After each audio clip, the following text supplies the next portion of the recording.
Avalanches above, business continues below. That's a lyric from a very weird song, but it also encapsulates the goings-on in the Pocketnow review offices this week, with technology news bubbling up from the outside world, even as review devices tumble down on us from below. We'll talk about those devices, the happenings in the mobile technology world, and take questions from your listener mail on episode 071 of the Pocketnow Weekly, the once-a-week audio podcast where we discuss smartphones, tablets, and the state of mobile technology in 2013. I'm your host, Michael Fisher, editorial director at Pocketnow, and to help me with the massive workload, I'm joined by three very capable co-hosts. In no particular order, they are Chief News Editor Stephen Schenck. Hello, sir. I'm so glad you said three capable co-hosts and not just two co-hosts and another work colleague. Two co-hosts and a gerbil. Senior Editor Taylor Martin is here as well. Hello, hello, hello. Glad you were able to take a break from your burrito. And Yes. Contributing Editor Adam Doud is here as well for the first time in a long time. Welcome back, brother. Well, thank you, sir. I'm happy to be part of this menage a four, and I'm equally happy that it's not my turn to wear the tutu.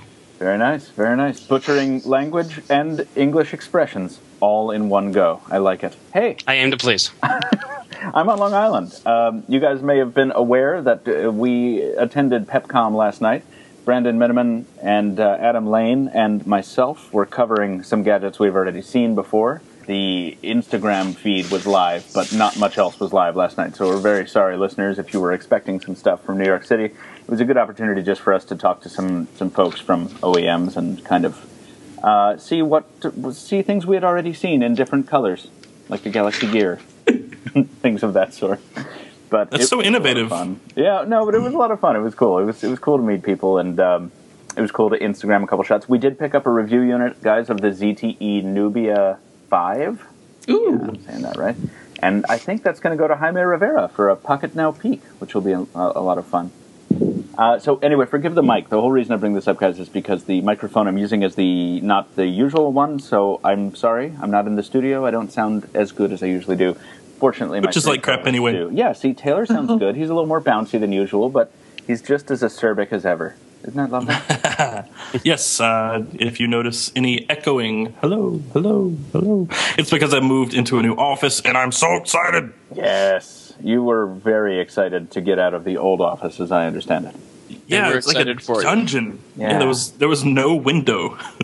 And no matter what I did with white balance on my camera and lighting and whatever, every video I did turned out with either my hands being bright pink, dark red, or blue. It could be a circulation problem, not the camera. It could be. There's one other thing. Congratulations on that. I'm glad that you're there. There's one other thing that we need to ask you about in a second, but the final reason that I am on Long Island and not in Boston right now is because this is where my a very special device was shipped to. Does anybody know what device I'm going to be unboxing come Monday? A new pair of underwear. That's nice. That's nice. It's not a device. Going back to be unboxing? Go back to joke college. Google Glass. Oh, no, that would be fun, but now you're making it less impressive. The Motog. No, the Motog. No, I'm not. No, the Moto G we still don't have for some reason. No, I'm unboxing the LG G Flex. Oh. Yeah, it's time to get curvaceous. Make sure you push it down on the table. I'm not doing that. I just Marquez did a great video on how to beat up the G Flex, and I'm not going to do that. It's a loaner from Nacho Negri Libre on it. It's a loaner from Negri, so we're not going to damage it. I think its retail price is like $1,100, so we're going to go ahead and be gentle with this one. But those are all the qualifications I have for you. Gentlemen, I'd like to get into talking about the news of the week in a second, but Taylor Martin, why don't you tell us a little bit about how Career Day went today? Yeah, so if you noticed, I had nothing posted on the site today, and, well, that's a lie, because I had an article scheduled for 7, but, yeah, I was asked to attend Career Day at my mother's school, and, yeah, it was really cool. I spoke to 200 and some kids, I think, Whoa, all at once? Like in an auditorium? Were you the dude that came in? No, in shifts. Oh, okay. They rotated the children in. One by one in the hallway. Children would sidle up. Yeah, we had one-on-ones for until the police 8 hours. showed up. Yeah, they would come in shifts, and I had about 20 minutes to talk to each. And yeah, it was pretty fun. I got to tell them about what I do and how you get into this industry, all kinds of different stuff. And the most fun part to tell them was they always asked, so what did you go to school for? Or what degree do you have? And all this other stuff. And my answer was, I'm a proud dropout. Save your money, parents. Oh, man, you couldn't have lied for the future generations of our country. God. So the teachers always gave me a enrollment look. rate is going to plummet by like 5% in 4 years. Yeah, the teachers kept giving me a really weird look when I said that, but I'm like, yeah, I went to college and then I dropped out. But you got in was the important part. Right. Yeah. You're the presenter Totally. who the teacher like closes the door on and like the very first thing out of her mouth is like, now children, remember, he is an exceptional case. You should definitely go to college. Well, I told them, like, I emailed them and said, maybe I'm not the best person for this because I am a dropout. And when they ask what I went to school for or what degree I have or any of that, then I'm just going to say the truth. I'm not going to say that I went to college. No, don't. So, well, I did go to college, so. Well, that's Would it kill you to have said journalism? that's a sore subject around here. I studied dance. Yeah, the actual title I've taken my share of dance classes. They're very difficult, especially the actual if you dance title like I do. The actual title that they gave me was technology journalist. And I'm like, Hey, journalist. all right. I said, there.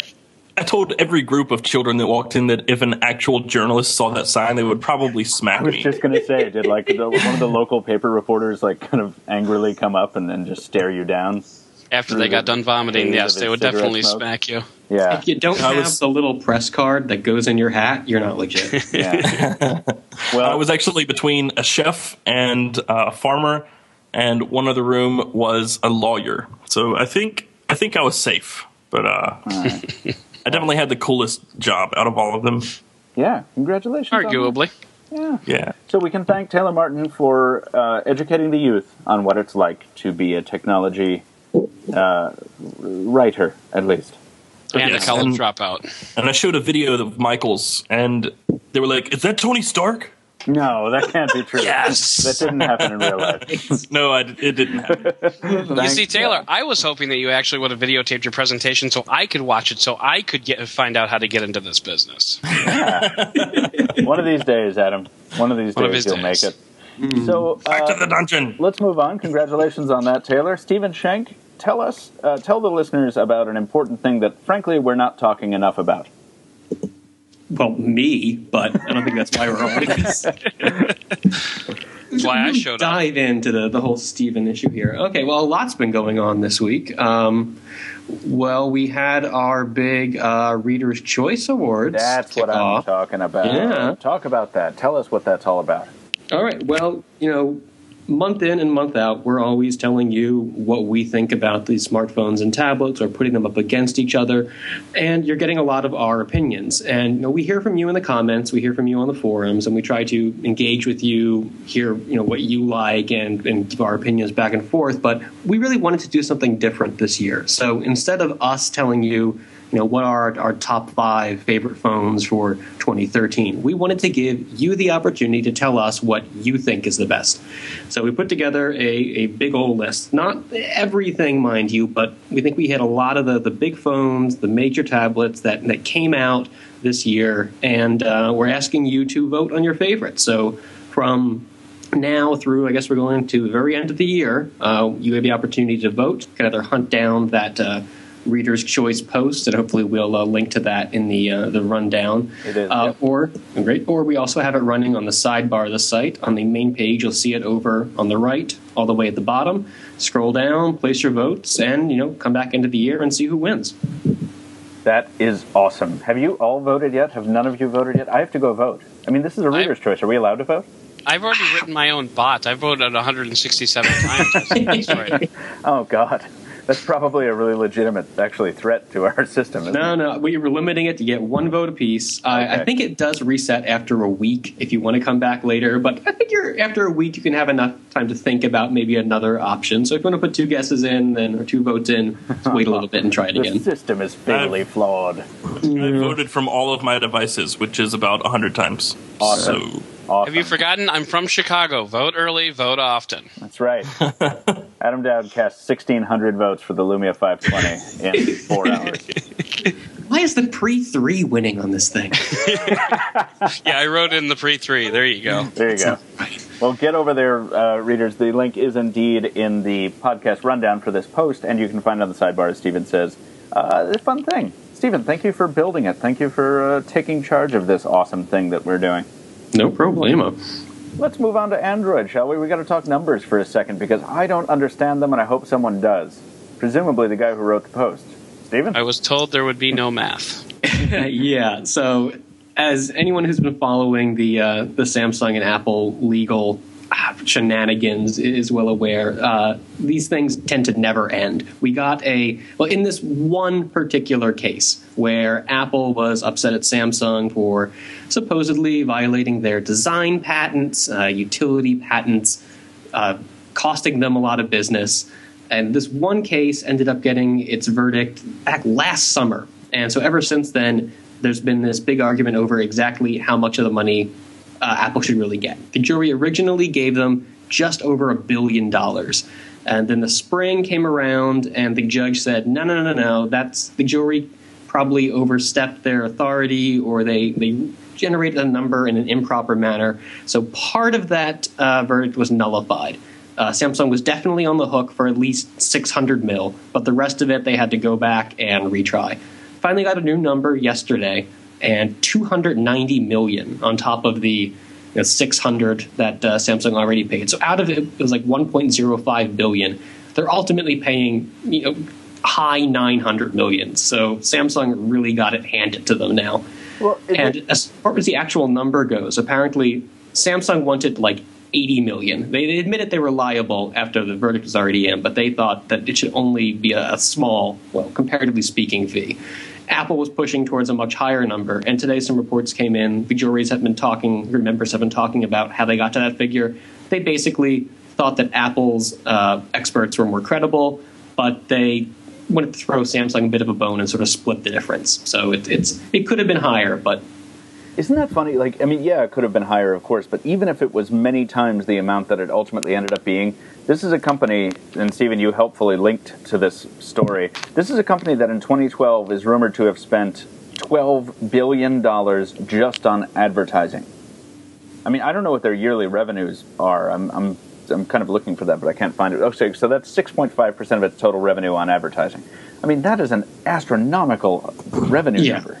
Like when we were talking about Apple putting that $1 billion investment into its manufacturing facilities, I think it came up that Samsung spends like 5 times that each year. I mean, granted on TVs and all this other stuff too, but Samsung's got a pretty big bank account. This isn't going to shut it down. Yeah, I was just going to, so that's my question. Like, does this stand any chance? I know it's a very high visibility case, but do you guys think this stands any chance of like altering Samsung's behavior? I mean, obviously we're seeing devices out of them that don't look quite as much like the iPhone. Like, this isn't a 2010. We're not. And we should be clear. Yeah, these are all really old devices we're talking about for this case. Even the Galaxy S3 case isn't coming up until next summer. Really? Yeah. Yeah. You know what? I mean, I'm probably the least qualified of all 4 of us to actually comment on this, but this is the type of thing that really just irritates the... Grinds my gears. It grinds my gears, it burns my pistons, and does a lot of other nasty things to my anatomy. Yeah. And it's just... The thing is, nobody would ever look at a Samsung phone and think, oh, that must be an iPhone. It's not... In this day and age, no. It's like, I want to know how somebody can have a patent on a rectangular phone with rounded corners. Isn't there a point? Shouldn't there be a point where design language or something becomes so ubiquitous across the entire planet that nobody can own the patent on that anymore? I mean, do we really need a patent for smartphone, quote unquote, anymore? Is that really necessary? I mean, it's like, what, now Samsung has to pay 6 cents per unit to Apple so that they can make a square phone with a home button? It's so ridiculous, and it's just, it's gotten to the point. It's gotten to the point. It's gotten to the point where patents are no longer protection, but patents are turning into bullets into the gun that OEMs can shoot at each other. And I shouldn't be mad about this, because patents are the whole reason that Palm is, lived for an extra couple of years anyway. And they're the entire reason Microsoft gets enough money from every Android phone sale to finance its Windows Phone hobby. So right, and it's gotten to the point where it's ridiculous, and it's so irritating, because it doesn't make any sense. Oh, we have a patent on Square Phone. Oh, well, I have a patent on beating you in the face. So it's it bugs me. This whole story. Pocketnow editor threatens to punch mobile OEM in the face. If this was the live and not the weekly, we could actually see the steam coming out of Adam's ears. Yeah. Well, not to worry. 16 comments have already landed wondering why we're not a video podcast. Taylor, go ahead. I'm on Instagram right now, and I can post a picture of the steam if you want. If this were the live, we would see steam coming out of his ears, and then we would also hear the Tesla coil in the background. That's true. Yeah. That's true. You wouldn't have understood a darn thing that I just said, because it'd be like... So, yeah. Sweet. Yes. Awesome. So that was actually a pretty good, approximation of what happens on the live with your mic. There's other news. I don't want to talk anymore about patent wars, because, Adam, I agree with your points, but we do not have Anton Doud on the podcast to comment on the legalities of it. So I kind of want to move on, because we're got a bit of a pressing rundown today. I want to know exactly what is the deal here with Android updates, because I don't get this story either. Stephen, I'm making you talk a lot, but we have a warning from Google against forcing Android updates. Can you tell us more about that? So everybody wants Android 4.4, and seeing as Google took its nice sweet time in delivering it, especially to the Nexus 4, which everyone thought would be getting it immediately after it was announced for the Nexus 5. Yeah. It's been taking a while to get here. It's finally going out, but some people aren't satisfied, so they're trying to get it a little early. There's a couple of ways to do that, some of them safer than others. So Google's Dan Morrill was hitting up Reddit a couple of days earlier this week, warning specifically against clearing the Google Framework data? Google Service Framework data. Google Service Framework data. It basically just makes your phone forget that it's your phone. It loses an ID that Google uses to keep track of the device. And as a result, a lot of Google services aren't going to behave correctly. And until you remove your account from your phone and add it back in, it's going to be really messed up. And it's not just Google apps that rely on that stuff. It's other apps can use it as well. It's just inviting a headache upon yourself. And there really are, maybe not easier, but safer ways to get it that work just as well. So, like downloading it and flashing it manually using ADB sideload. That's how I did it. Exactly. But so that's a lot easier. That completely does an end run around the requirement to delete the Google Service Framework data to get it from the server? I mean, that essentially does exactly what happens when you get the legitimate upgrade OTA, except instead of OTA, it's being loaded from your computer. Yeah, so basically how that happens is somebody gets the over-the-air and they copy the link that it pulled the over-the-air from. And when you download that, you can download using that link to your computer, and you push it using ADB. Oh, Roger. Okay, so it's the legitimate build. It's just that you're grabbing it and installing it. Yeah, it's like a sidestepping method. Okay. Well, there you are. I've seen you guys tossing around that acronym, and I'm like, what are you guys talking about? But now I know. Thank you. I'm educated. So if you guys can't wait for KitKat, follow those directions. Heed Google's warning so you don't break your apps and then start trash-talking Android for no good reason. And that post was only about the Nexus 4, but the updates have also been discovered for the 7s and stuff, so you can do the exact same thing with those. Roger, which is very important. Does the Nexus 7 2012 still not have its update? Does anybody know? I don't have one. I don't know. Mine's dead. So I don't know. Yeah, was that professionals here? That's right. I think it was just last week that we announced on this show that go get it. Your KitKat update is ready on your 2012 Nexus 7, and then of course it's been like a week since. Or maybe it's been 2 weeks. Who knows? The time has been moving very quickly, mostly because we've been reviewing device after device after device. Wait, it's not September anymore? And you can believe it. It's true. What? But that's a fortunate thing, because we have a new iPad, and you spent some time with it. I feel like we've been here before, Taylor. I feel like you've been on this very show, and I've been like, tell us about the new iPad. Except this one's smaller. In fact, it's a smaller, lighter iPad Air, according to your hilariously understated review subtitle. Why is that understated? I tune into your review and I'm like, okay, sweet, iPad Mini with Retina display review. All right, what's the pitch? A smaller, lighter iPad Air. What? Why? Yes, it is. Okay, yeah, that's all it is. And then it was very convenient, Taylor, because I didn't even have to click through to read the review. Yeah, well, sorry. No, the display is really the only thing that people are so worried about. And the problem is... Why are they worried? They're worried because it's not as saturated as the iPad Airs. The iPad Air has a beautiful display. It's actually one of the best I've ever seen. It's phenomenal. And I can't get that point across clearly enough.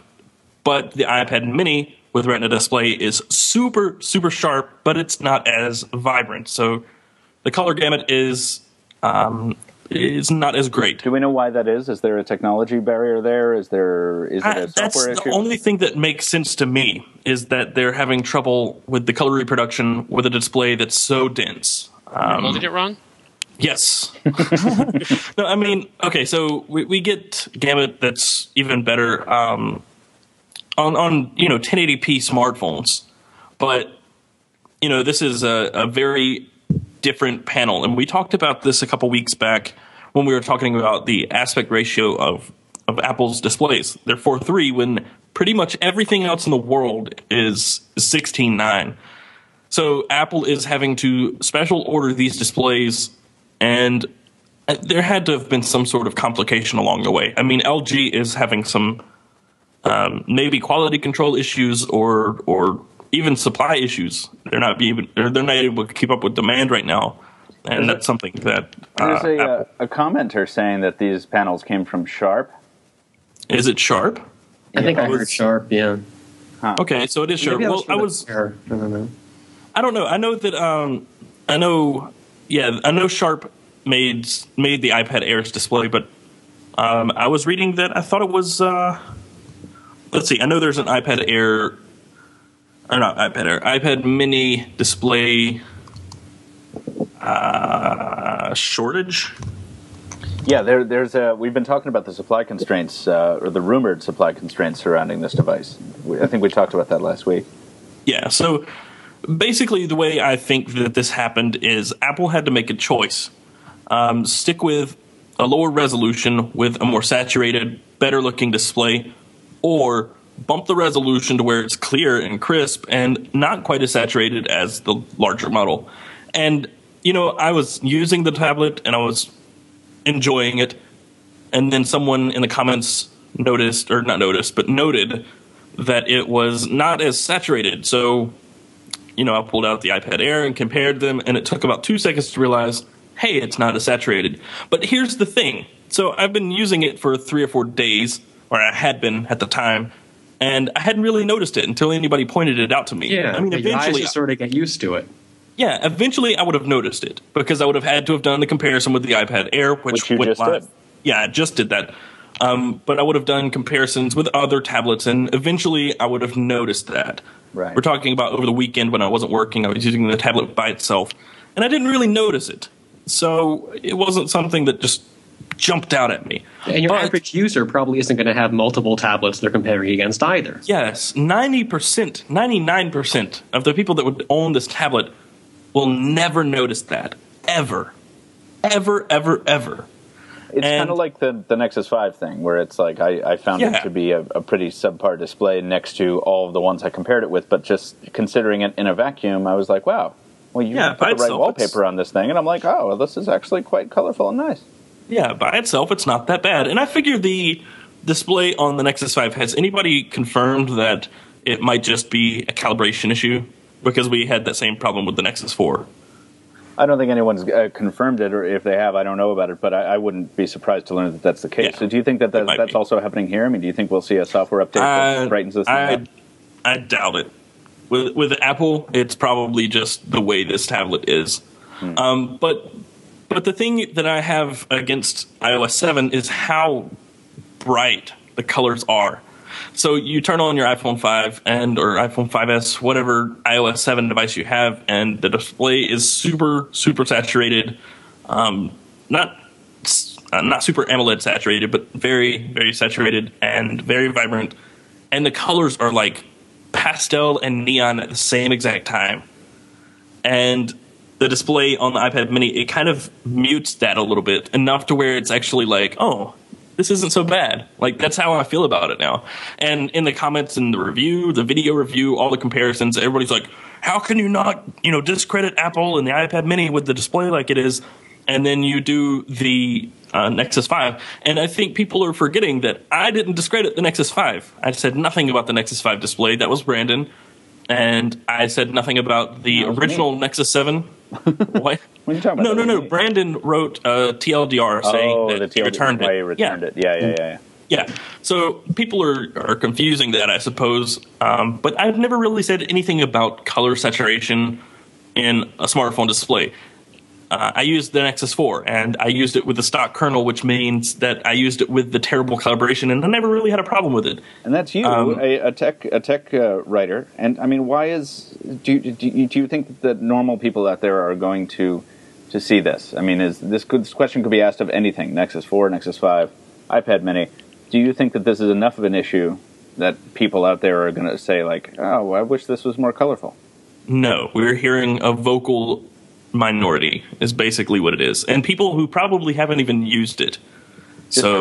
Just for completeness sake, we should mention Techno Buffalo is reporting that I don't know, Stephen, stop me if we picked this up or if it had an update, that some display units are showing an image retention issue, which sounds like a burn-in problem. No. So, on what? The iPad Mini? On the iPad Mini, sorry. That's great. But these are rumors. Their source on those originally is Mac Rumors, so we'll see. I don't know what the story is there. These are things that will come to light. But would you buy it? Yes, personally? I did. I know you did, but if you had it to do over again, would you buy it again? Yes. It is right now probably one of the best tablets on the market. 8-inch, 7-inch, 10-inch, all of them included? Yes. You would rather have that than the iPad Air? I have the iPad Air. I know, but continue living in this hypothetical world I'm trying to create, and you keep lighting on fire. Probably not 100%, but I will probably sell the iPad Air and keep the Mini. Even though I would like to swap them and have a 32 gig iPad Mini and a 16, I have a 16 gig iPad Mini. I'd rather have a 32, but I will probably keep the Mini, sell the Air. All right. Gentlemen, any questions for Taylor before we move on past the iPad into the week's biggest chunk? I just found it hilarious that on the YouTube video for the iPad Mini Retina versus the old iPad Mini, the leader image for the YouTube video is the two tablets side by side, each with a Nexus 7 displayed. I just found that absolutely hilarious. So I don't know if he did that on purpose, but well done. I load Nexus wallpapers on all my iPads. Oh, yeah.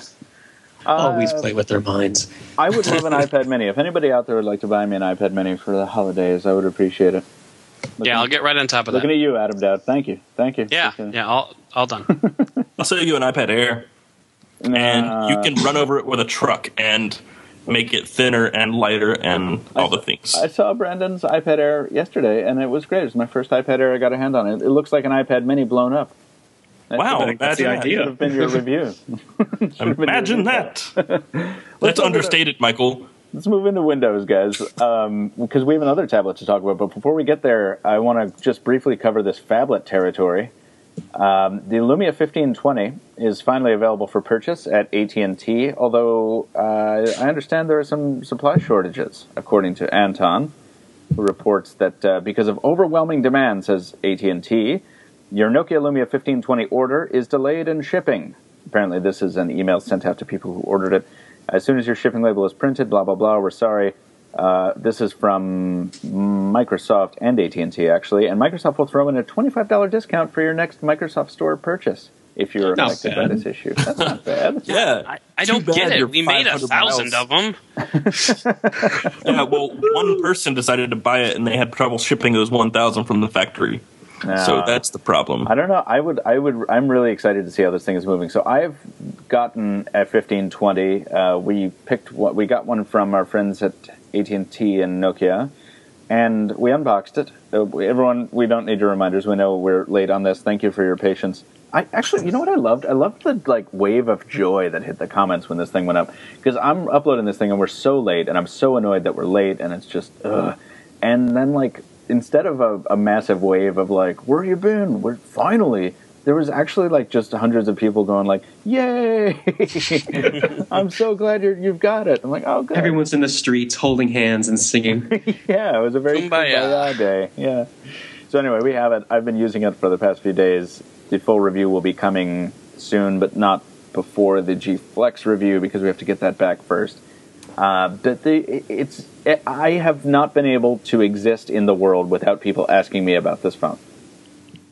And I will ask you guys to tell me what do you think the reason behind that is.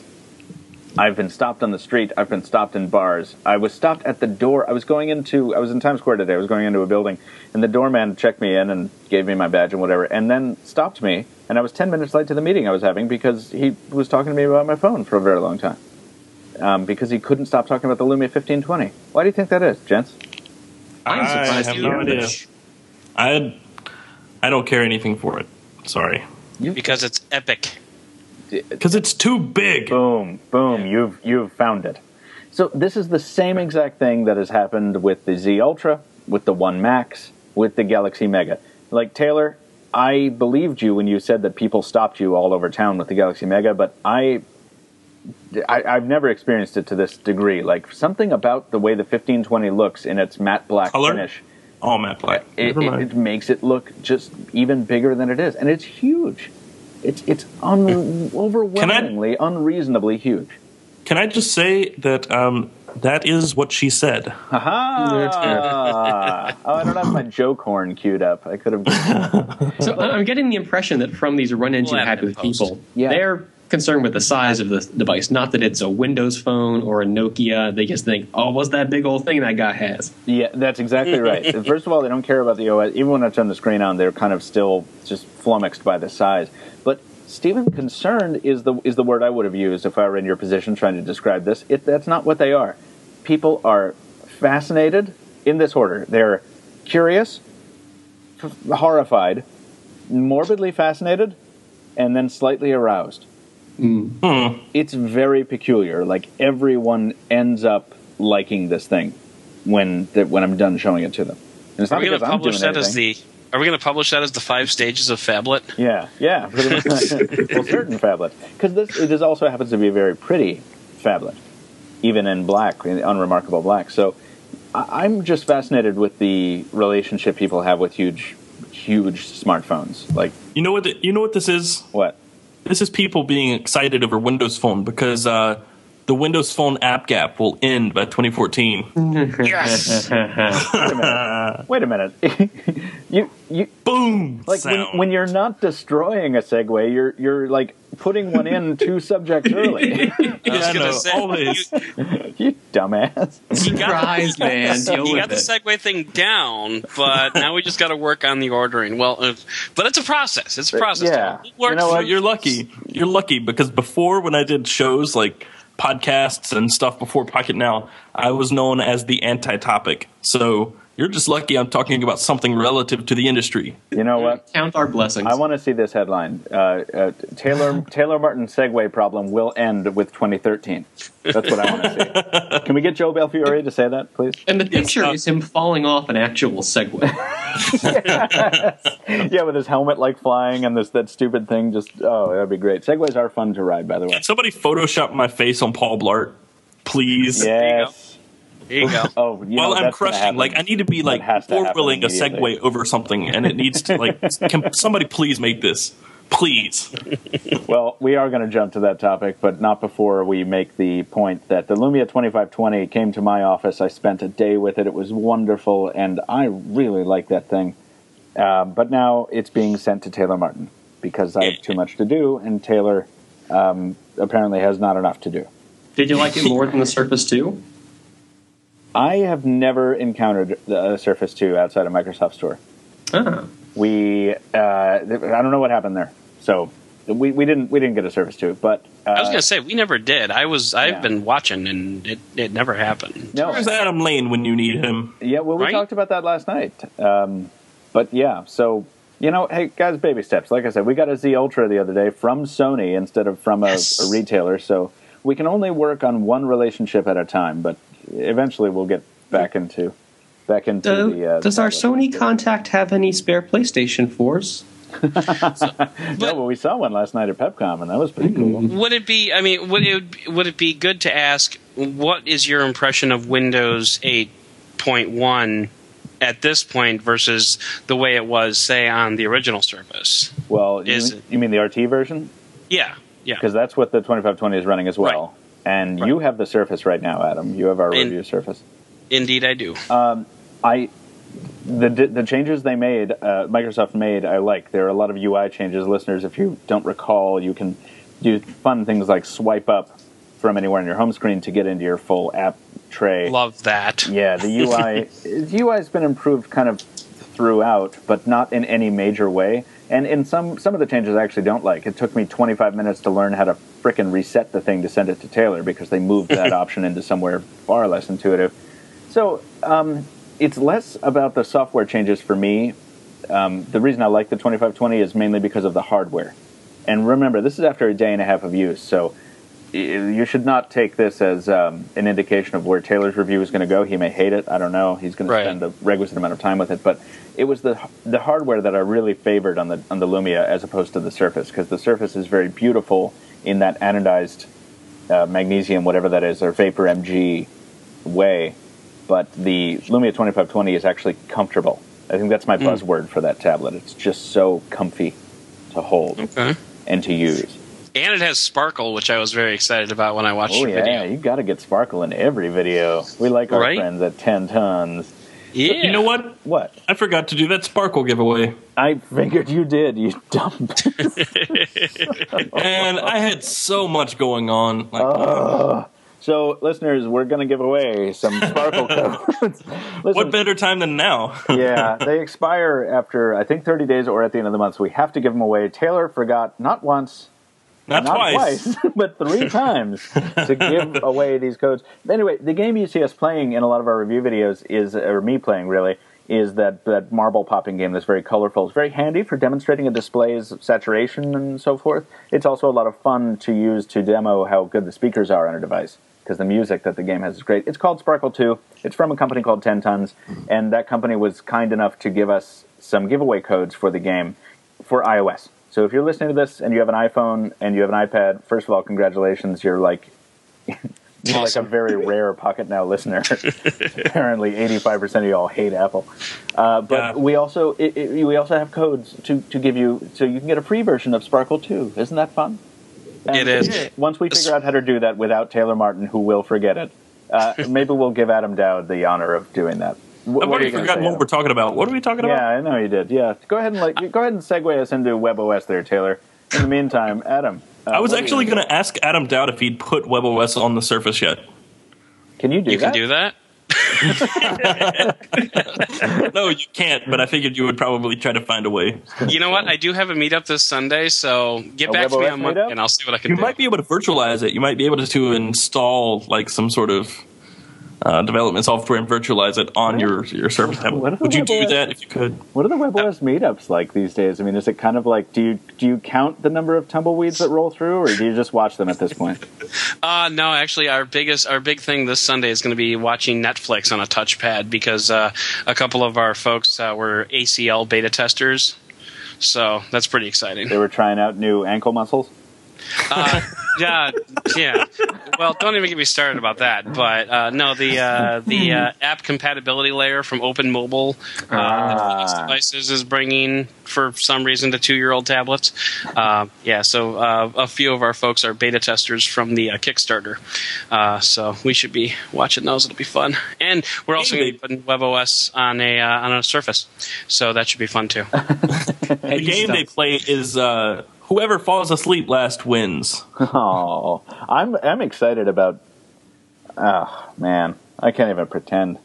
I just it's so sad because I remember talking to the Open Mobile guys and I was like, oh, I really looking forward to seeing what comes of this, and that was over a year ago. And let's not get started on that because that will not end on a good place. No, let's move on. The Lumia 2520 will be reviewed by Taylor Martin at some point. Yes, with Sparkle. I've got some comparisons at the beginning of the week, and then I start my vacation. Good. So that's fine. I will be gone for 6 days. You're going to be gone for 6 minutes while Stephen Schenck tells us about this app gap issue. You want to talk about that, Stephen? Oof. Okay. So it's just that I haven't heard your voice in a minute. We need balance on this program. Yeah. So Microsoft decided to stick its foot in its mouth here and declare that. First they were talking about how there's a critical mass of apps with Windows Phone now. This was when Instagram came out. We got Vine earlier. Seeing all these great apps coming. Microsoft's getting a little ahead of itself. I would say so, yes. And I know the commenters were saying, well, Google's not quite there yet, and it's true. We see Android lag behind with certain apps, but I still think we're talking about two very different parties going on here, and it's the Apple and Google kids in one room, and Windows just Microsoft knocking on the window, trying to get someone to pay attention to it. It's had incredible growth. Don't get me wrong. Yeah, it's making great progress, but I feel like it's like back in with the Gulf War, the second Gulf War, where Bush got on the carrier with a mission accomplished banner behind him. Yeah. And we still had years and years of fighting. That is what happened. This is the mission accomplished moment of Windows Phone. That's interesting. Apple and Google are jumping. Well, hold on, Taylor. You can understand why they're doing this now, because we're coming off a period of really impressive developments here. We've got Vine on Windows Phone. We've got Instagram on Windows Phone in an official form. We've got Waze now, which is actually quite a big name if you're a constant driver. These are big deal app launches that, yes, maybe they should have happened forever ago, but they're huge. We've been shouting for them for forever, and they're finally here. So you can understand why Microsoft might want to crow about it a little bit. And then they stepped back from that a little bit. We had Joe Belfiore saying that, well, we're not there with this critical mass yet, but next year. And I think that's a more realistic. It'll be a lot better by next year. I still don't know if that's going to be when they're same playing field. Yeah. All I was going to say is Apple and Google are jumping on their parents' bed, and Windows Phone can't reach the step stool to get up there. That's essentially what's happening right now. And you're going to see these big apps, but that's the thing. These big name apps are being brought to Windows Phone because people are begging for them. But the problem that I'm going to have with Windows Phone for a long time moving forward, because if you didn't read, I think last week I wrote that I haven't touched my Lumia 1020 in ages. I did it for this video we're about to talk about in a second, but I have a problem with Windows Phone, and it said, I constantly look for new applications, great applications, and somebody decided to call me on Google Hangouts. Hey. No, stop. Destroy it now. All of my phones are ringing. Everything in the... like a Stephen King novel. Yeah, literally, everything on my desk is ringing right now. Like the end of Lawnmower Man. I think you were driving toward a good point there. What are you talking about? When you hunt for good apps just to download good apps?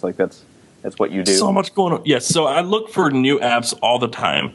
On Windows Phone, not Windows Phone. On Android and iOS, I look for new apps constantly. And, doing that on Windows Phone is probably the most upsetting thing you can do with the platform, is look for new, awesome applications. Because the new ones are typically just, Oh, my gosh. I mean, I don't do that, though. I'm trying to think, why do I get apps? I get apps because I get a new phone, and I dump all my existing apps onto the phone, And then if the store tells me about something cool, maybe I'll go look at it. But I'm generally pleased with my core cadre of apps, which is why I'm pretty comfortable using Windows Phone as my DD 50% of the time or so.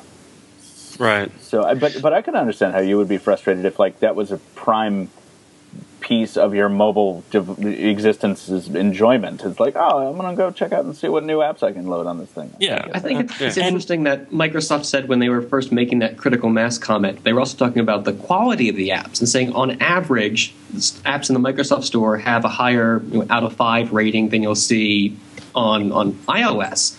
And that may be. I mean, if 3 or 4 users are rating, it's like, oh, this stupid little app's pretty fun. But if they're not the headline apps, who cares if they're highly rated? That's because 4 out of the 5 reviewers are just happy that the app came to Windows Phone in the first place. Sure. So it's here, 5 stars. We used to see that on webOS too. We used to see like when something would land on the webOS on the Palm app catalog, it would be like, and I'd see it in the forums. People would be like, everyone needs to upvote this now so that we can show appreciation and stuff like that. And I saw people encouraging people to download Vine on Twitter. I saw people on Twitter encouraging people to download Vine for Windows Phone just so that the developer could be shown that it was a worthwhile investment. I'm like, guys... A pat on the back. I get it. I understand that impulse, but I don't think that's necessarily a thing to do. And I really don't think it's something you need to do. I mean, but a lot of people are acting like Microsoft is just one day going to be like, no, I'm taking my ball and going home. This Windows Phone experiment was a failure. They're not going to do that. No, they're not going to do that at all. I love the grassroots community. It kind of is a bare shadow of what it was with the webOS community, but I love that. But it's not necessary. This is Microsoft. They're going to keep pushing this thing through. I've said it a million times. Go ahead. The app gap will be bridged when apps start coming out on all 3 platforms at the same time, or at least within weeks of each other, and that's just not the case right now. I mean, how can you look at the publishing of Instagram beta, by the way?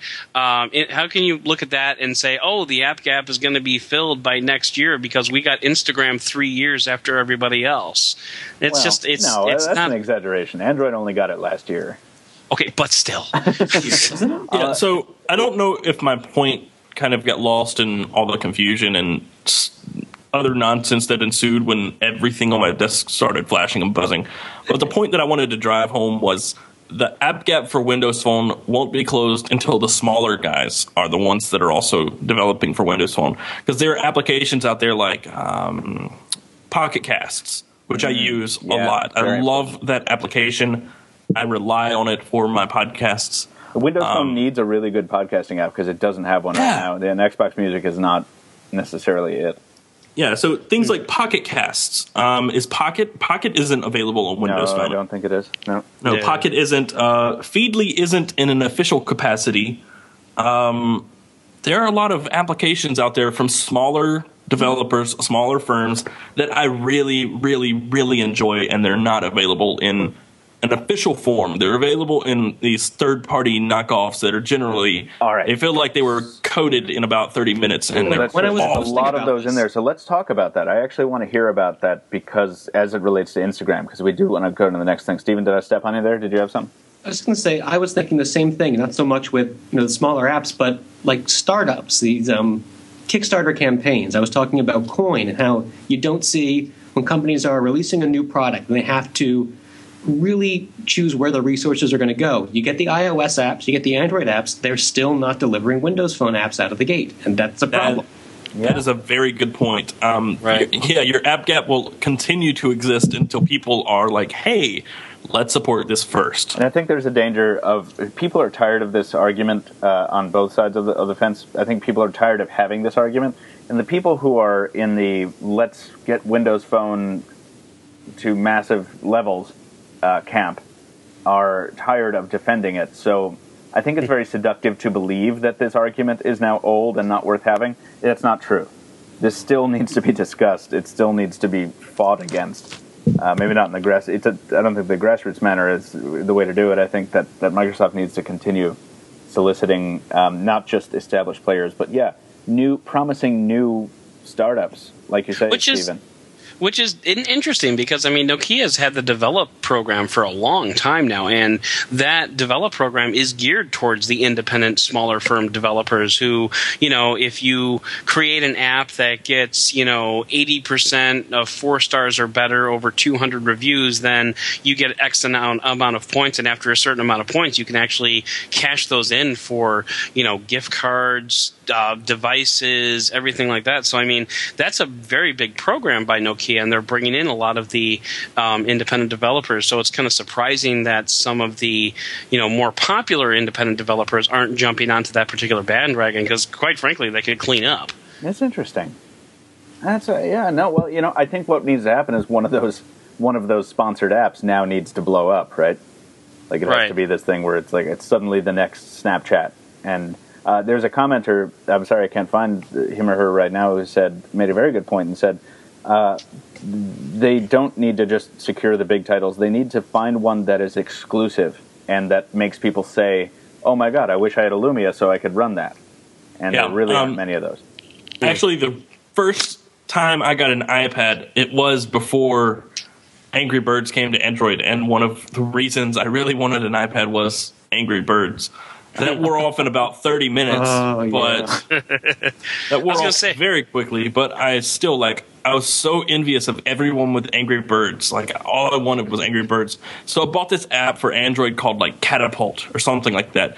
And it was, this medieval remake of Angry Birds where you slung a rock at this castle, and but it just wasn't the same. Well, speaking of things not being the same, I've been using Instagram beta for a few days on Windows Phone. Adam Doud, I think, based on your Twitter records, you've been doing the same. I've been using it for about an hour and a half now. Yeah, that's the same thing. Yes! And, but beforehand, I was also using SixTag, and so were you, Taylor Martin, and you did a little walkthrough video of us. For us, that's linked in the description, listeners, if you want to go check out that video by Taylor Martin. Between SixTag and Instagram, Taylor, what do you prefer? SixTag. Yeah, me too. It's prettier. Instagram app may be in beta, but boy, it's just not anywhere near as impressive looking as SixTag is, and honestly, it doesn't work as well for me either.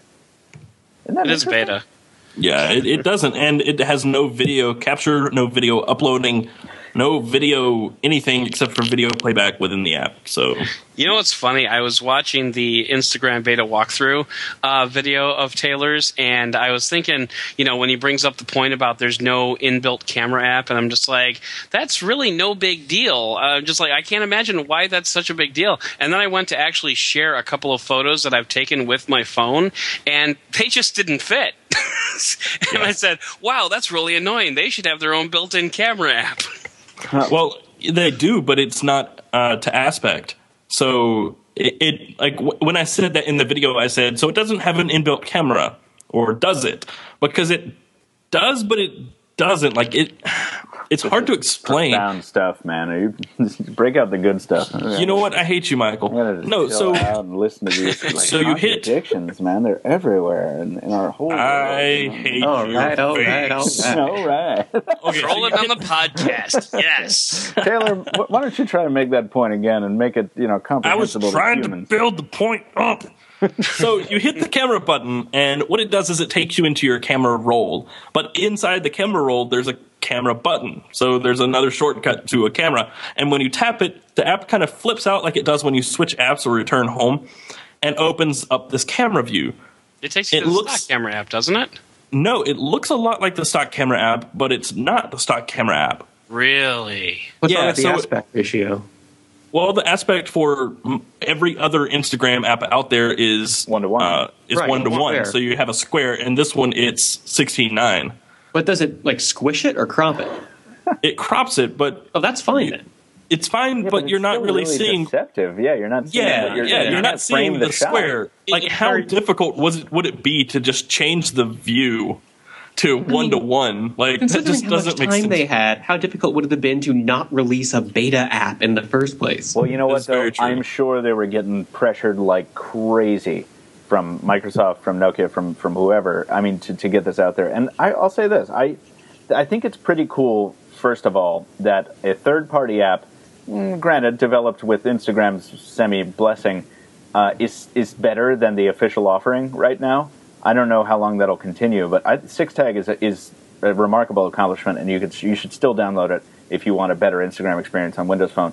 But second of all, it's still important that this is there. As crappy as it is, guys, people are not going to go to the Windows Phone store the 20 minutes after they buy their Lumia 1020 and be like, "Oh, I gotta find 6tag." They're going to go and try and find Instagram, and when they don't find it, they're going to be frustrated. So now that it's there, that's why it's important right now. And I think anybody savvy enough to look for a better Instagram experience will, listen to the Pocketnow Weekly podcast, because who doesn't, right? And we'll tell you to go download 6tag. So totally. Yeah. Problem solved. And we'll also tell you to shut up, Michael. Whoa! Now, watch Taylor Martin's video and learn about that. If you don't have a Windows Phone, it's fun to see it on a platform that's been dying for it for over a year. So, yeah, I had Taylor? fun shooting that video. I had a lot of fun. I don't know why, Taylor? but I did. Yes. That is the stock camera app. I just went and grabbed my Lumia while we were talking, and that does take you to the stock camera app. Well, like the app. Windows Phone stock camera app? The Windows Phone stock app, not the Pro Cam or anything like that. It's the Windows Phone stock camera app. The buttons are the same. The settings are the same. It's all the same. Well, the buttons are different on my Lumia 1020. I looked at both. That might be. I mean, I've got the 920, but anyway, I guess it's an academic point. Either way, it's not the same. Like, the point stands that even if it's a built-in camera app, even if it is, which I don't think it is, I think they just use the camera API. But even if it is, it's not the Instagram camera app, which is this blue and gray customized interface, and that's the point that really matters. Yeah. And that's not a negligible difference either between the 920 and the 1020. I mean, software differences gummed me up on a recent video where I was comparing some ish. And I almost didn't even want to talk about it in the video, but I had to make that point. Like, I wasn't sure, and I only had one Windows Phone to really kind of check on, so I was like, I don't know. So, I don't know. And some websites were saying. Some websites were saying that it was there. Like, The Verge said, no, it's not in there. Oh, yes, it is. Wait, no, it's not. And then another website was like, yes, it's in it. No, wait. Yeah. I'm like, I have no idea whether it is or isn't. So I'm just going to kind of, yes, maybe. It might be there. And that's why I made the weird point, Michael. Stephen, what? So I was going to update the post because we heard about the news before the download was actually available. And so when it finally came out, I went to go add that. Then at the same time, I'm seeing all these reports. It can't take pictures. What's up with this broken app? And I click add that. Then I'm seeing everyone saying, oh, no. It is there. It's just kind of hidden away, like Taylor said, and not like it should be. And it's awful, this confusion over it. We remember one thing. All help Instagram beta this app. Leave your reviews in the Windows Store so that they know what to fix. Yeah, but people light, for the love of God. What, Taylor? Yes. Keep in mind that it is a beta. Right. It's not a final product. That's why beta is capitalized in your title. Right? I like that. Instagram. It was capitalized beta in the App Store. For a Windows Phone walkthrough. It was capitalized in the App Store, and I'm a sucker for branding. So. No, me too. We still had the blink tag. When people capitalize the Max in one Max, I just chafe. Or the W in webOS. Speaking of not that, Moto G versus Lumia 520. Taylor, what would you pick given that contest? Moto G. Stephen Schenck, which one would you pick given that contest? Moto G. I would have to say I might pick the Moto G as well. Well, I'm glad we got that sorted out. Okay, let's end the podcast. Oh, no, wait. Oh, there's someone else on the show. Adam Doud, what would be your answer given the Moto G. those two? No, I'm just kidding. Oh. No. That's not what you said. Yeah, it's funny because I originally wrote that, and as I was writing it, it became a harder and harder point to defend. But I hate it when that happens. Yeah. I know, and it seemed like such a good idea at the time. No, I mean it really does come down to I would go with the 520, and even having written that, and even having cut it all apart, and I would still go with the 520. And the main reason it comes down to the user experience. Yeah, and I want to get to your justification, but just listeners, if you haven't seen this piece and you don't know what these phones are, they're both ultra low cost phones. The Moto G is an Android device. The Lumia 520 is obviously a Windows Phone device, but they are super super low cost. We're talking $200 and below unlocked, right? Yeah, sub 200. It's 179 for the 520. Yeah, and then below 100 for the 520. Right. So, I mean, we're talking absurdly low prices, but theoretically, still excellent experiences. Actually, not theoretically. The 520 does deliver a great software experience. The Moto G, we hear it's great. Hey, Motorola, send us one. So, we hear it's great. Adam, continue. Okay, so we haven't actually had a chance to, get down to nasty with the 520 with the Moto G yet, and so we need to put that caveat out there, in front of everybody. This is just based on, we're talking mostly theoretical here, but what it boils down to is it's the user experience. Android is not exactly known for having a solid reputation of performing well on low-end hardware. That's long been the case, and I know KitKat is supposed to address those issues, but I have a Pre Plus that was supposed to have webOS 2.0 and Flash on it too. So that's what you get for your supposed tos, and I never buy on promises anymore. But Windows Phone has a reputation. One of the it's one of the few good reputations it has is that it will run well on pretty much anything you care to put it on. Mm-hmm. Except, of course, what was that device that you had? The HTC. The dual-core Snapdragon 400 seems to have some trouble running Windows Phone 8 in my experience because the Ativ S, not the Ativ S, but the Ativ S Neo and the HTC 8XT, both running Sprint software builds, were not impressive. I don't know if that's Sprint's fault, Snapdragon 400's fault, I don't know. But yeah, I knew you had a couple of blowouts there with the Windows Phone, so I wasn't positive exactly which ones they were. But that's my main argument. Did you have something to contribute to that, Taylor? Did you have Yeah, I was going to say it would probably not run very well on the Exynos 5 Octa, the 5420 chip. Just because it's the Exynos 5 Octa. Because nothing runs well on it. Yeah. So Adam, continue. I'm sorry. Well, yeah. Really what it boiled down to was, first of all, it's half the cost of the Moto G, which is already stupid cheap. So, that's really almost a non-issue. But it just comes down to the user experience. If someone picks up a Moto G and has a buggy, laggy experience with a somewhat high learning curve because Android is not necessarily the most intuitive, then it can detract from the overall experience, and I just think that your dollars are better spent on the middle ground between highly complex and ultra simplified. If you're talking about a Samsung Galaxy Ace, I would agree with you because the TouchWiz layer is going to bog it down. It's not intuitive. It's ugly. It's whatever. But you're talking about stock Android running on hardware that's optimized for it. As you say, you put the qualifier there very responsibly. You're like, listen, I ain't played with this ish yet. I got it. Right. But I really think it's going to run as well as, and I'm speculating too, as well as or at least as well as the 520. Because it's from Motorola. They know what they're doing on account of being owned by the G machine. That's true. Take a look at the Moto X. Like, a lot of people really, really overlook that phone and underestimate it, but it is one of the best phones of the year. Completely agree. Hands down, no question about it. It is one of the best phones to come out this year, and it's not super powerful. It's not the biggest, baddest thing out there.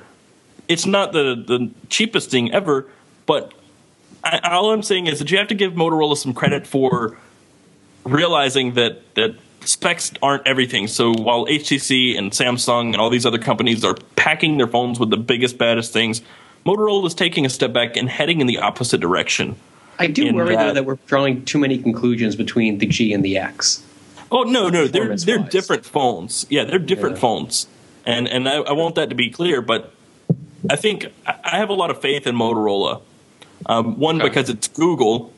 Motorola is Google, so they've got that Google influence. It's what Dennis Woodside, is that his name? Yes, it's the CEO now who was from Google. So Motorola is Google now. And Googlerola.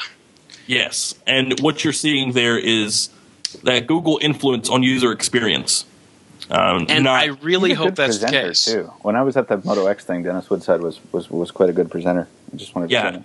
Yeah, he is. And the only point that I want to make is that he came from Google, and his sole purpose was to make basically Motorola into this company that creates a better user experience for Android, to promote Android and user experience. And we think that the G is going to continue in that. Yes. That trend. Yeah, I agree. I just want to say, I think that we can kind of debate this for a long time, but it's already happening in the comments of this piece, which is getting up toward 250 comments, and you can go join in the debate if you want. But I think it's really cool that we can even have this discussion because we're looking at two phones that are now absurdly cheap on two different ecosystems. Oh yeah, absolutely.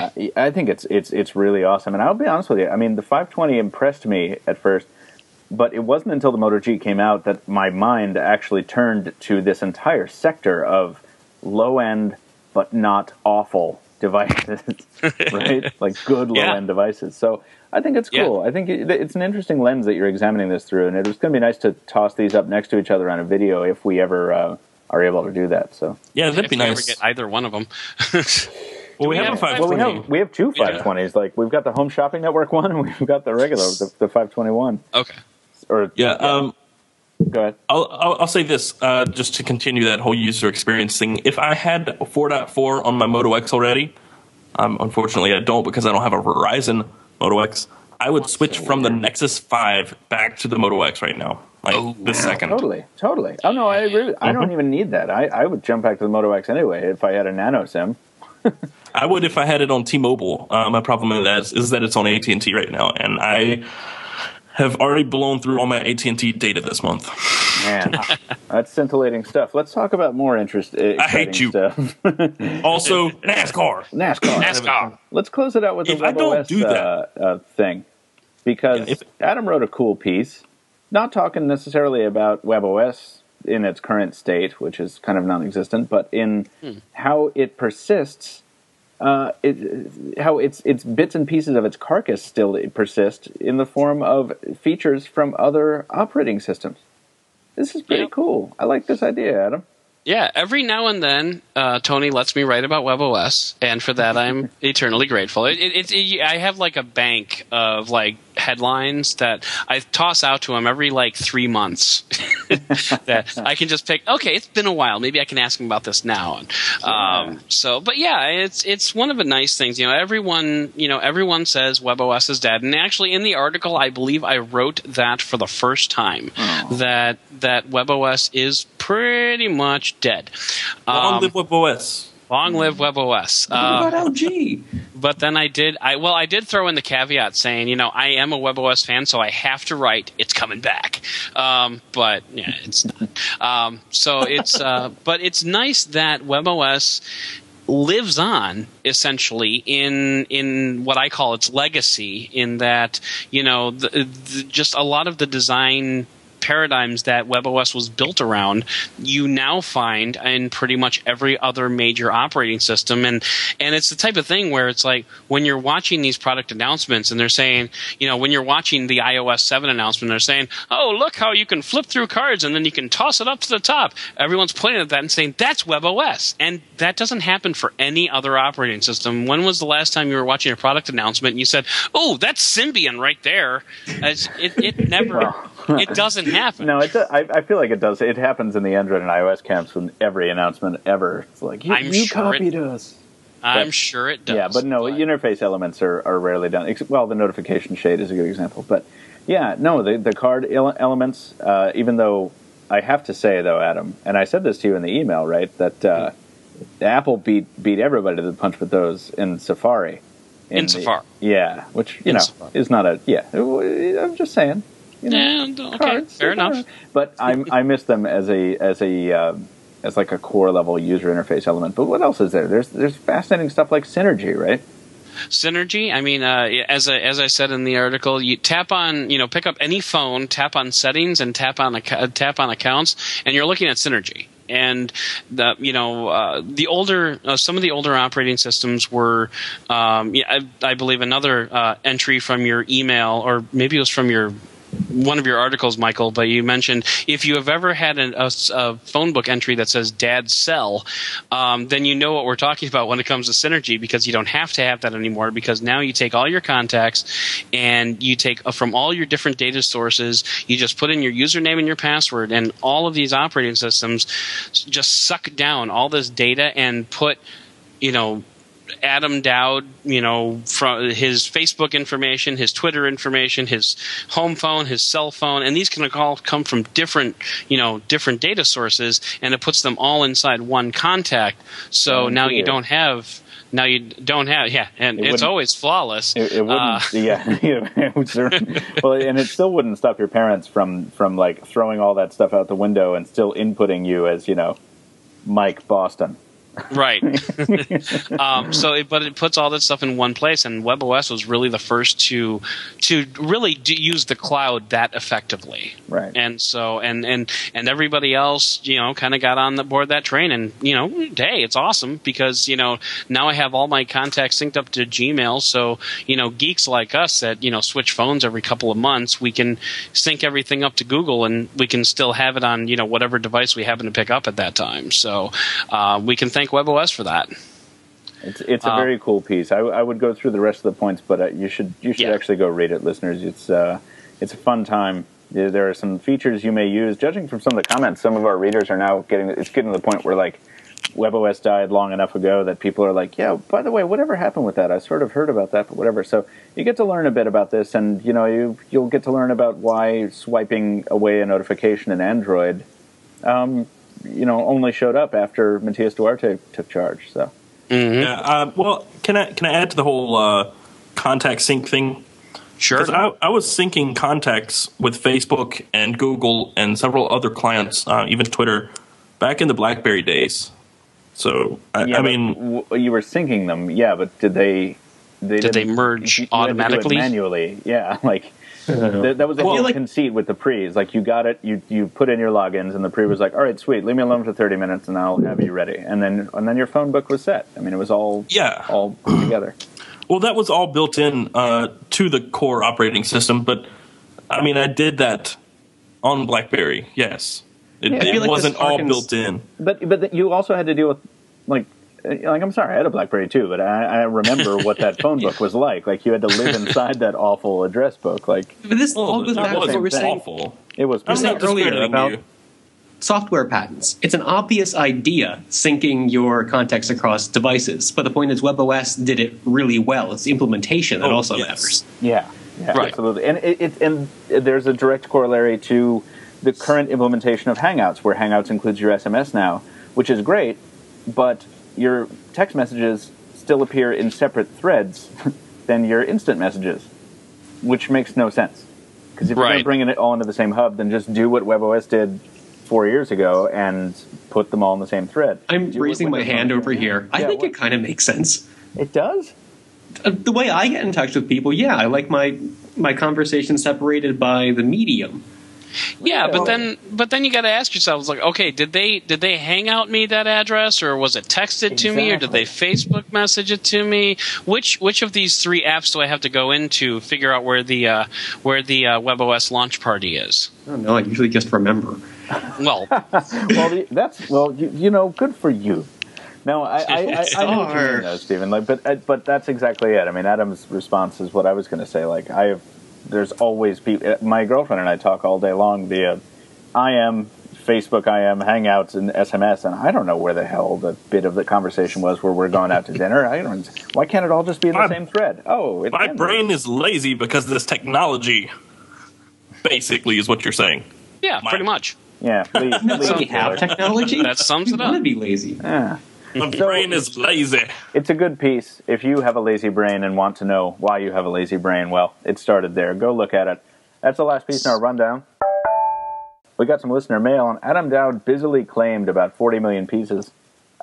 We're kind of doing this differently this time. Just the one. It's not in the rundown. It's just one? Did Steven just claim the other one? Yeah, Stephen claimed the other one. Oh, yeah. I claimed none. Yeah, of course you did. We went from 2 to 40 million really quick. Those numbers are the same thing in my math. I mean, for large values of 2, it's practically the same. Well, this is going to be a fun little grab bag because I don't know what's coming. So, Stephen Schenck, you haven't talked in a little while. Why don't you tell us what your piece of listener mail is? And we'll all try to answer it. Okay, this is a bit of a long one, and I just sort of skimmed through it before, so I'm going to try to condense it on the fly. Oh, come on, keep it.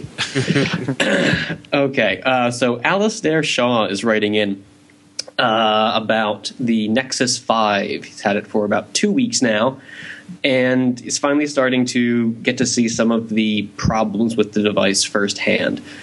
So he wanted to know what we make of the phone as a communication device. Specifically, he's talking about Google Hangouts and the dialer. He thinks Hangouts is horrible. He and his friends all use WhatsApp to communicate because they're so frustrated with Hangouts. And doesn't like the weird UI. It seems like it's trying to force him into it with people who aren't already a part of the Google ecosystem. It's trying to direct, sort of SMS, it's directing these conversations into Hangouts.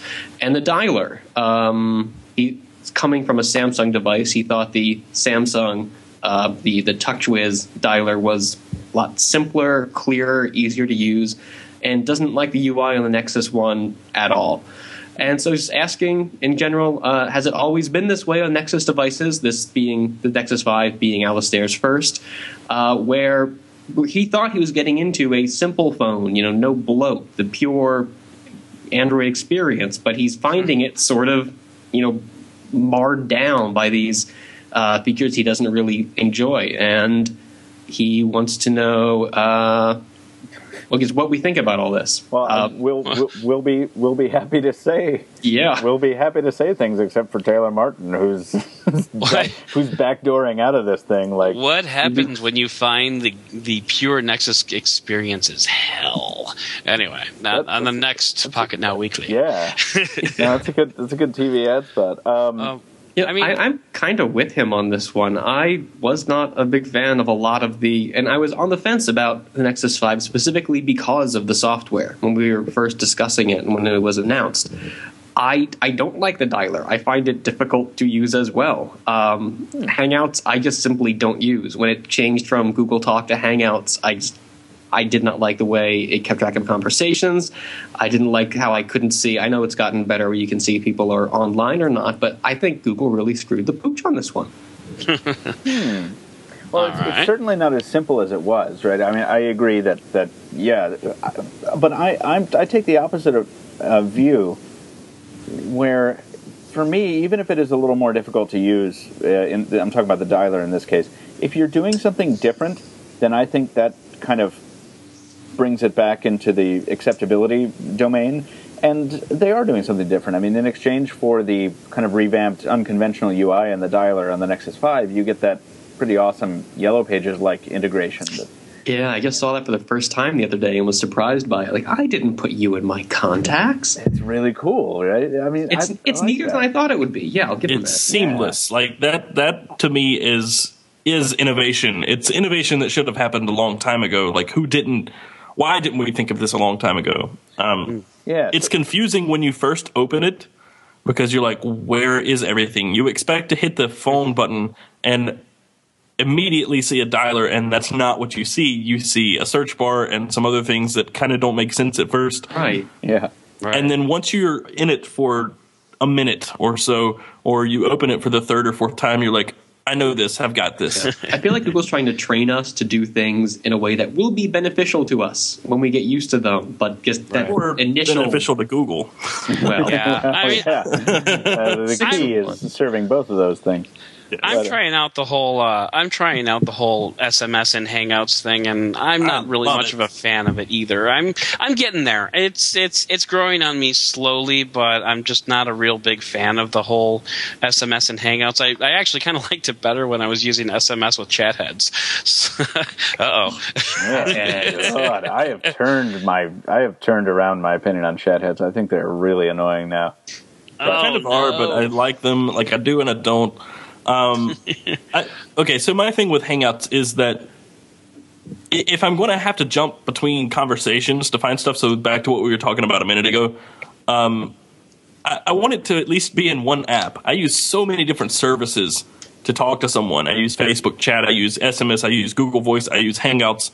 I use so many different services, and if I'm going to have to jump through conversations, I'd rather it be in one app than in 50 different ones. It's almost like we need unified messaging or something, right, Michael? Hey, yeah, something like that. Yeah. Who would do that? So once Google Voice is integrated with Hangouts, because Google said it's coming, once that happens, I will possibly be the happiest person on the face of the earth. Possibly. Possibly. Well, just for the question, I just want to say that I have a problem with the fact that you feel Google is forcing its services on you when you bought the Google Experience device. Maybe I heard that wrong. Maybe I was listening and heard the wording differently. I'm not looking at the question. But I just feel like you said you felt like Google was forcing its services on you, but you bought the pure it was forcing device. It was forcing these conversations with people who aren't necessarily in Google's ecosystem to occur in a Google app. Okay. I think was the idea. Right. Okay, so that's a little different. Maybe I heard the question wrong, but... Yeah, no, and so there's a part of the question that's very interesting to me that says, do you feel that Android OEMs, with their customizations and the, quote, bloat, unquote, offer a better experience now than stock Android? No. I definitely don't. I love the new launcher. I love the Google search launcher with swipe to the left to see Google Home or Google Now. I love that. But, this is why Android as an entire concept is great for that, because you can choose. The beautiful thing about like return policies and stuff is that if you don't like the Nexus 5, if you don't like that stock experience, you can return it. But if you like the device, but you want to put a skinned experience on it, then you can do that too. So I don't know. I think this is just going to come down to a question of preference. I think you'll find a lot of people for whatever reason, a lot of people in the tech press tend to prefer stock Android. I would be interested in knowing what the psychology is behind that. I'm usually one of those people because I don't like most skins all that much. But I just think that Google is trading maybe some right off the cuff usability for enhanced features that you then become accustomed to and then can't live without. And I think that's worth doing. If you have a problem with SMS and Hangouts, there are, at least back in the day, there were about 50 alternatives for the native SMS apps. So HandSent was one, Chomp SMS. There are a bunch of different SMS services, so you can use SMS without having to use Hangouts. If they still work after this integration, then you can, and that might be something worth looking into so you don't have to use Hangouts if you don't like it. Yeah. Personally, I love it, and I couldn't be more happy to be able to chat with everyone within the same app. So, still, I can see it would have been nice Google at least giving us an alternate Hangout or an alternate messaging app we could. You have the option though. You can take messaging out of the Hangouts app. Yes, you can. Yeah. Right. I'm using Google Voice for my messaging right now, so I'm not very familiar with this. That's the problem, right? Yeah, I'm doing the same thing. But I remember in the initial setup when it was presenting the new Hangouts to me, it's like, we did this cool thing with Hangouts. You can use SMS in here. Do you want to use it? Yes or no? And I could have said no. Okay, so you can... Yeah, you can change your default SMS app, but on the Nexus 5, there is no other SMS app, just Hangouts. That's what I thought. Yeah, so you have to install a third-party client. So HandSent, Chomp SMS, or one of the million others. Okay. I feel like if Google provided us with its own, the 4.4 messaging app as an option, it would have felt maybe less like they were trying to force us into the Hangouts thing. And maybe Alistair would have felt a little better about that. Well, Alistair, I hope the rest of the time with the Nexus 5 goes well. I hope you either learn to like some of the stuff, learn to change some of the stuff, or change it out for a phone that you like a little bit better. Flash it with a custom ROM. Yeah, it's a solid question, though. There's no reason. There's absolutely no reason that why everyone has to bow down and worship at the altar of stock Android. It's not for everyone. Absolutely It is not. Nope. And that's kind of the cool thing. So Google has this kind of flexibility now where it can improve and change and do all these different cool things. And those changes really won't affect the end user if they stick to non-Google phones, so Samsung devices, HTC devices. Now, eventually, they're going to see little remnants of those changes in different software versions, so future software versions of Sense, TouchWiz, and things. But I'm actually interested to see what TouchWiz or Sense will be on top of KitKat. How will this affect it? How will the SMS integration be different? Probably won't affect it much, because I remember asking the same question when Jelly Bean was coming out. I'm like, oh, what's TouchWiz going to look on top of this? Oh, the same. The only reason I'm kind of interested is because this KitKat update is more of a fundamental change than just a UI change. So your dialer is a totally different concept. your SMS app is gone. Messages is gone completely. So are these OEMs going to keep messages? Yeah, because like that's all they're doing. I mean, HTC, when they roll out their new Sense on top of KitKat in however many days it's going to be, weeks, it's like it'll just have their stock SMS app, I think, and their stock dialer. Like they don't have to. And their awful stock keyboard. Their stock keyboard is awesome. What are you talking about? HTC is my keyboard favorite is stock terrible. Keyboard. You are a crazy person. I'll thank you to get out. Adam Doud, thank you. Alistair, thank you very much for your email. Adam Doud. Yes, sir. Next piece of listener mail, please. Okay, this comes to us from Owen. I'm going to say Little. Could be Lytle. Yes, Owen Little. That's what we called him last time we read a piece of his mail. Good enough, then. Hi, Pocketnow team. The SGS4 was beaten by the HTC One in the build department and by the LG G2 in the stamina department. Will Samsung be able to combine the best of these devices for the SGS5 and retain the removable battery and expandable storage that everyone loves? Or can we expect another iterative device which runs the risk of falling behind the competition? There's no way they're going to be iterative for the next Galaxy. That's what the Galaxy S4 was. Yeah, I think the S4 was... Yeah, the S4 was way too iterative for them to repeat that, I guess, mistake, if you want to call it that. Especially with the reception it's gotten. Right. Yeah, look at the Note 3. That thing is an absolute monster. So, obviously, the Note series and the S4 are part of different brands. They're part of different strains of the Galaxy brand. But they also typically carry a lot in common, and this new, version of the Galaxy S4 with a Snapdragon 800 is very indicative of that. The S5 will probably be so how much can you improve it? Because if you take the difference between the Galaxy S3 and the S4 and the difference between the S4 and the Note 3, you're not left with a whole lot there. There's not a whole lot of room for improvement. So we're getting to the point where, at least internally, things aren't going to change that much. It's going to be more of a behind-the-scenes change. It's going to have to be. Where do you go from the Snapdragon 800 to the 805? 805. Yeah. So, spec-wise, there's been very little talk about specifics, the processor, memory. I'm assuming it's going to be 3 gigs, but we haven't been, in general, talking about that. It's all been about design. Yeah, it's design and this user experience stuff that we've been harping on for so long. So, we're going to see probably new chipsets at CES. That's where Snapdragon or Qualcomm typically announces new Snapdragons. But I don't know. It's not going to be about specs. It can't be. If Samsung gets the bigger picture this coming year, if they get it for the next year, it's not about specs. It's about what you do with those specs. It's what you do and how you optimize it and how you make the most of what you already have. Because we're to the point where specs are kind of plateauing, or at least not plateauing, but your leaps and bounds are getting smaller and smaller with each iteration. So, so you're going to be looking at better battery optimization.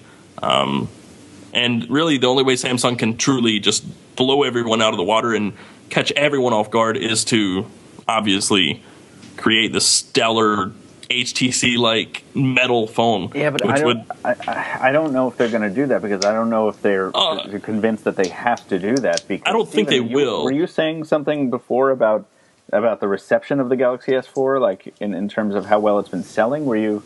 Yeah, no. What's your point there? I wasn't. Yeah, I was just saying. Steven. No, there's been talk that Samsung. There's been rumors that Samsung hasn't been happy with the sales, especially in Korea, and maybe that's because it didn't push far enough with the design changes over the Galaxy S3. Okay. And this was fueling all the speculation that we might get the GS5 super early next year. I remember that. Yeah. Right. I wasn't saying that Samsung would release this. No, I know. I know. You were just speaking in hypotheticals, but I wanted to move it into to the real world and wonder what they're going to do.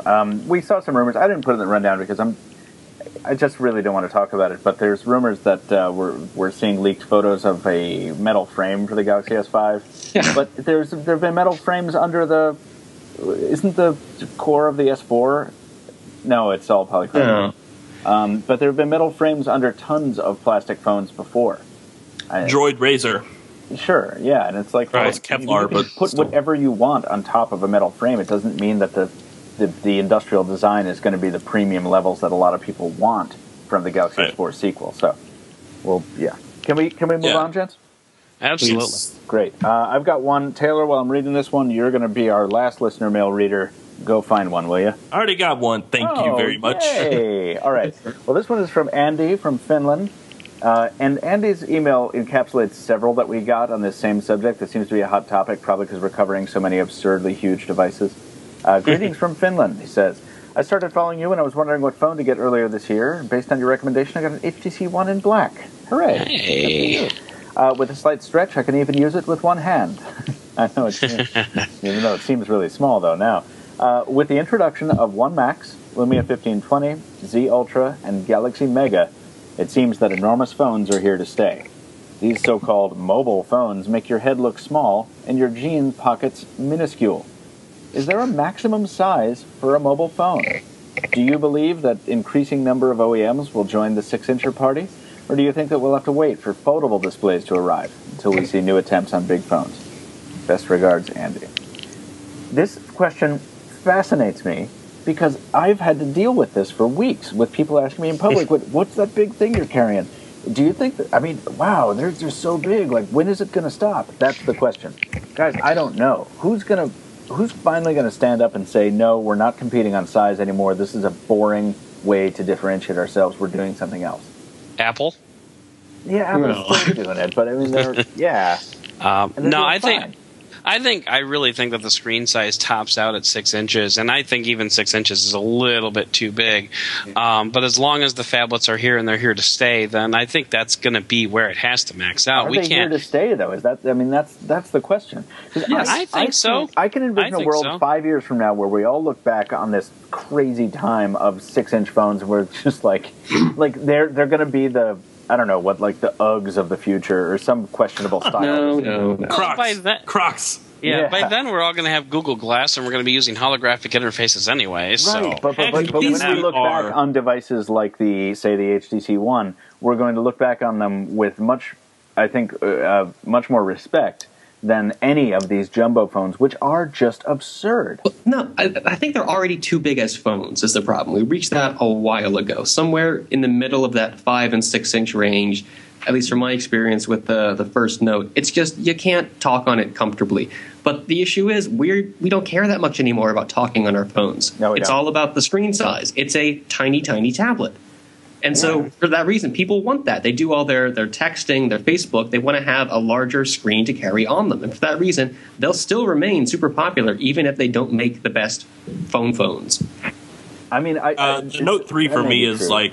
It's like the upper threshold, right? Yeah, that is my biggest phone that I'm willing to carry anymore. And you can thank Sony for that all day long, because the Z Ultra made me the most hateful, jaded person ever. I'm so cynical towards large phones now. See, I loved the Z Ultra. I don't know why you were. God, yeah. No, so here's dude, that thing was like was like putting a notebook in your pocket. And so is the 1520, and so is the Mega. I mean, like it's the same thing. But I started off this podcast telling you that people almost universally accepted it once they got over the shock, and that's true. But carrying these giant phones in public has also reminded me just how far removed we all are, guys, from the general public, at least in America. People have more than 4 times in the past few days been like, geez, what is that, a phone or a tablet? It's a phablet, right? As if they'd just made up a new joke. And I was God. And then I had to tell them that, this is an old term. And I don't say that so that we can decry the state of the public. Like, there's no need for these normal people to know about our stupid hybrid terms. But people on the outside of our line of work don't always think about this kind of stuff. So when you see somebody carrying around what is effectively a small tablet rather than an oversized phone, it's like, I wish I could leap into their minds for a second to see what they think. And I think this would be a fun sidewalk series to do, to just walk around with the world's biggest phones and be like, please tell me what you think when I pull this out of my pocket. That would be pretty cool. I get a lot, like when I carry... not. I would probably phrase it differently. I hope so. I didn't even catch that. I didn't catch it either. Good one, Adam. Oh my God. Go ahead. Okay. As you were. So I carry around the Note 3 every now and then, and I love that phone. It is the absolute upper threshold, and it takes about a month of me carrying it for me to be like, all right, it's time for something smaller. But I love it. I carry it around, and when I do, like, I pull it out of my pocket and sit it on the table. We're like eating dinner or something, a bunch of friends, and I sit it on the table, and it never fails. There's always one person who's like, "What is that? An iPad Mini?" Like, wow, that's a totally different thing. Yeah, like it's just the general public. Like when I bashed the Z Ultra for being too big, I only did that because for 99% of the population, it's way too big. Nobody is going to want to carry that. And when they say that stuff about the Note 3, and then you look at the Note 3 compared to the Z Ultra, it's like the Z Ultra is much closer in size to an iPad Mini or the Nexus 7. So you get this actual tablet feel out of it. And when you look at something like the Note 3, which is obviously and clearly more phone-like than one of these 6-inch plus phones, when you get that sort of reaction on a phone this size, obviously you've hit the upper threshold of what is a phone, because it's just I don't know how to put it to words. It's it's funny because earlier in this podcast, I did actually say nobody is going to look at a phone and say, "Is that an Apple?" And yet you just exactly did that when you started talking about putting your Note 3 on the table, and people say, "Oh, is that an iPad Mini?" So I think you just justified Apple's lawsuit, and I take back all my comments. Yes. Let's move on to this. We could talk about this a lot, and I think we're going to be talking about this a lot as manufacturers continue to build absurd devices. But let's move on so that we can end measuring contest. Yeah, but, Taylor, what's your piece of listener mail? Let's close it up. I chose Carlos Moreau, and only because your name is pronounceable. There was another one with a great question, and I couldn't pronounce the first 3 letters of your name, so I'm sorry. Wow. Yeah, it was bad. It was bad. I'm so sorry. But Carlos has a great question, and it's relative to what we were talking about just a minute ago, just a little different. Here's what I'm like. Wow, I didn't even proofread the beginning of this. Here's what I was writing an email to ask about whether we'll be seeing any big mid-range phones in the pipeline when I immediately see the Moto G and its amazing price point. Okay, so he's asking basically about the Moto G, and if there's going to be anything else. Or like popular. I think he's seeing popular, like reputable. So there's a language barrier here, but I think it's great. But regardless of its time, great or even good dual-core phones over. Is the time of great or even good dual-core phones over?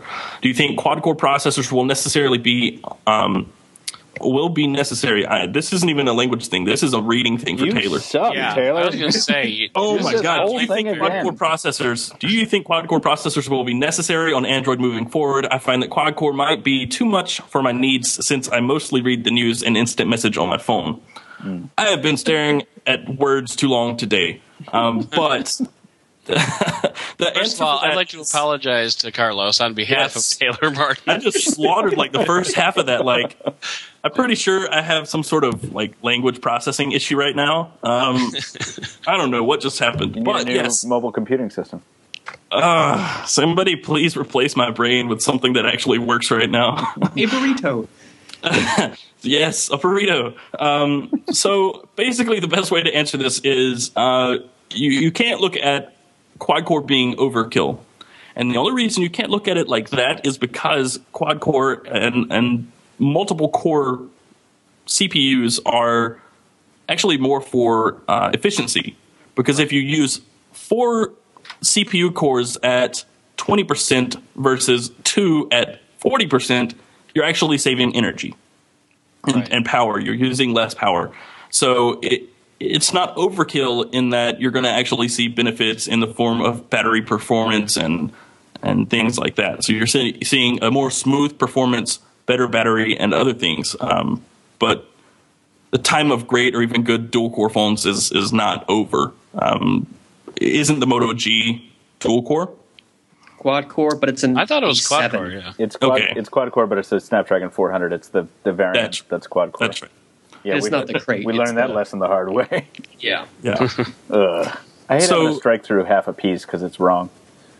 Go ahead. But yeah, KitKat is actually there to make Android great for dual-core phones, for phones with only 512 megabytes of RAM. So KitKat is there to make entry-level, very cheap budget phones better. Yeah. So I don't think the days of dual-core phones is over, and I don't think that you buying a quad-core phone is overkill. So that's anyone else? Yeah. No, Taylor, I think you nailed it. After I slaughtered. Yep. Yeah, after you slaughtered the phrasing of the question itself, your answer was right on point. And more to the point, it's no longer the sort of thing anymore that's going to demand a really premium price. Like, it's not being played up that much with the Moto G. It's just dual core, quad core. The OEMs know we don't really care that much. They're not really making a big stink about it. So you're not going to pay that much more for a quad core anyway. So who cares? No. Righto. Well, gentlemen, I thank you. And Carlos, I thank you for writing in. That was awesome. Do not worry, by the way, listeners, if your name is less pronounceable, maybe, to our inept tongues, we will read your mail, and I guarantee you I will butcher your name, but I will try not to. Butcher your email like I did. That's right. We have a lot of listener mail actually piled up. It would be fun to have another listener mail episode because there's so much good stuff. Guys, thank you all for writing in, and especially if you're just writing in to say you love the show, we'd love that too because we got a bunch of those, and it's awesome. And in our next pass through the inbox, we'll see if we can read some of those aloud. But really appreciate your thoughts, and we thank everyone for listening, for tuning in, and thank you, gentlemen, for joining me today. Thanks, sir. I've got to go get to a bonfire. Yeah. Oh, man, you living nice. See, I got to go have some home cooked dinner though, so it's all right. My life is I have to go back to work. Oh, that's terrible. Bad face. Well, I hope everyone else out there enjoys the oncoming weekend, if it is indeed a weekend you are going into. But that's going to do it for us for this week on the Pocketnow Weekly. Follow us officially at Pocketnow on Twitter, as Pocketnow on Instagram, Facebook, and Google+. You can share opinions with other listeners online at forums.pocketnow.com, which is a fun place to hang out. If you enjoy the podcast, please leave us a review on iTunes or Xbox Music. And if you have a topic, question, or suggestion for the show, or you just want to say hello, you can email us a brief message, please, at podcast@pocketnow.com. And we thank you for those. Thanks for listening one last time. We'll see you next week.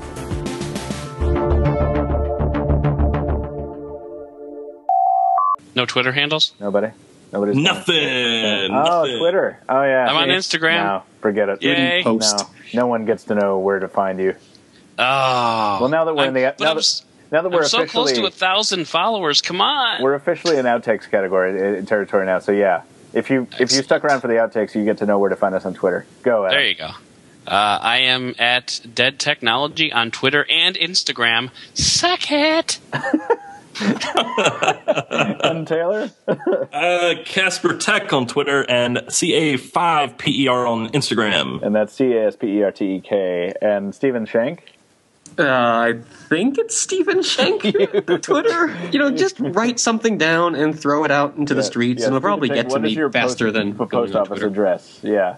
It's Stephen Schenck if you want to mention him and have him not respond. STEPHENSCHENCK. Michael Fisher is at Captain 2 Phones. Captain, the number 2 Phones. Thanks, everybody.